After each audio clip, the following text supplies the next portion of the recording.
আজ রবিবার, রবিবার মানে ছুটির দিন। তো সকালবেলা ব্রেকফাস্টের জন্য ছোলার ঘুগনি করব। তো মনে হলো তাই আগের দিন ভিজিয়ে নিয়েছিলাম। তো সকালে হাজবেন্ড বলছে মাংসের তেল আনবো, তো মাংসের তেল দিয়ে ঘুগনি রান্না করবো। কর্তার হুকুম, রান্না তো করতেই হবে। তাই আমি ছোলাগুলো একটু আলু কেটে একটু ভাপিয়ে নিয়েছি।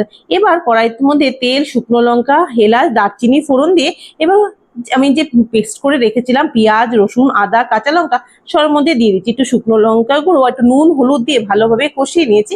এবার মাংসের তেলগুলো খুবই ছোট ছোট করে একটু কষানো হয়ে যাচ্ছে। তার মধ্যে আমি একটা ক্যাপসিকামও দিয়ে দিয়েছিলাম।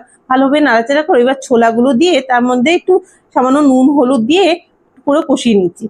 এর মধ্যে জিরে গুঁড়ো, ধনে গুঁড়ো দিয়ে ভালোভাবে নাড়াচাড়া করে মশলাটা ভাজা ভাজা হয়ে গেলে এবার এর মধ্যে যে আমার আগের থেকে ছেঁকে রেখেছিলাম ছোলাগুলো, পরে জলটা যে ভাপানো সেই জলটা দিয়ে দিচ্ছি।